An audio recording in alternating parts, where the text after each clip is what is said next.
All right, this is Kelly Rodgers, and I'm here with Mr. Eric Martin, the voice of Mr. Big and the voice of his own band. How's it going, Eric? It's going good. I like how you said the voice of my own band. They don't listen to anything I say anyway. Especially, I got this guy, Jeff Totora. He's a drummer. He plays with Blue Man Group for the last 17 years now. This guy, Chaz Butcher, who's actually from Montreal, Canada.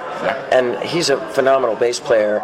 And I could have got somebody from California. Would have been logistically, it would have not have been a nightmare. Probably, but Chaz is such a great bass player. It didn't matter where he's from. I would have flown him out. And the other kid right here with his curly hair, that's Howie Simon.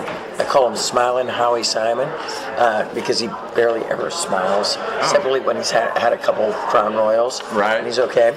But I play with Howie in another sort of side group called Scrap Metal. Scrap Metal, yeah. With the Nelson Brothers Super group. and Mark Slaughter, Super group. And we play each other's hits, Right. It's amazing. And but I love this band. I've tried other people before. I tried this guy Jeff Young from Megadeth, and that didn't work out. Our chemistry didn't gel. Right. But he's a great guitar player, and I wish him well. And there was a couple other people that were, they didn't get along with the other guys in the group. So, hey, Chaz, talking about you, brother. We're talking about Chaz His Butcher. ears are ringing. It's not true. It's not Chaz true. Butcher. And for me, I love being in Mr. Big, but it took for so many years for us to gel as a band, as friends. Okay. We were friends, everybody's friends in the beginning, but you're in a band for over 15, 20 years, plus years. Right. You run into some trouble and that kind of stuff, and that's kind of what happened to Mr. Big. And when we got back together, we made sure that when we play some new gigs together or tours or make records, that it's painless and we're not going to have our stupid hassles anymore. Right. Especially Billy Sheehan and myself. We're not going to butt heads over stupid shit that we used to. You guys are past that. We're past it. I lost the taste for hate like a long time ago. I've said it before, and I did. And even when people go, well, how did you work out? Hey, Tom, how did you work it out? We sort of just didn't work it out. We just grew up, and we don't remember our crap. Yeah. Good. Yeah, and that's cool. I mean, granted, look, I bet if I said something weird or he said something weird, something would trigger. But nothing has triggered so far. That was 2009 when we got back together. But anyway, the Parallel Universe being my solo band. Yes. I said, I obviously knew that each of these guys were super talented players. Yes. I mean, Howie's played with Alcatraz, Chaz Butcher's played with tons of bands. Like I said, Jeff's 17 years of Blue Man Group, and he's and a bunch of rock and roll bands. And these guys know how to put on a great rock show. Yeah. But as people, they're great. They're great. Nice. And so the lessons that I learned in my 80s and 90s, I don't bring them here. Way more. It's not. I don't know if I'm mature. I'm just smarter because I don't want to be. I don't want to have the drama, Yeah. It's like you choose your battles at some point, and some battles aren't worth fighting. No, it's not. Especially when it comes to egos, I would imagine. Oh, dude, I've seen them all, and I've seen all the bands we've played with and opened to, and headlined over or festivals, and I've seen. Believe it or not, look, I'm sure nobody else wants to draw me either, but I've seen some. There are still some pricks out there. Right. I'm not going to name any names. I will if I'll drink this beer and it might be a truth serum. The truth serum. Hey, Eric, don't want to interrupt, but I'm going to take off. I will see you tonight, though, all right? Okay, Mark. And, it was fun. We'll go talk after the show and stuff. See, and I just want to. No. I haven't said this, but this is my hometown. I went to high school here. Mark is the owner. I know Nice. the people that work here. This is my haunt. Nice. So yeah, the boardwalk is like it's So many great my house, high school, and the boardwalk. That's it. You went to I'm gonna taste it, and I'll just say this, okay? Because this is like look where the beer is right here. It only takes this much for me to get going. Maybe, but when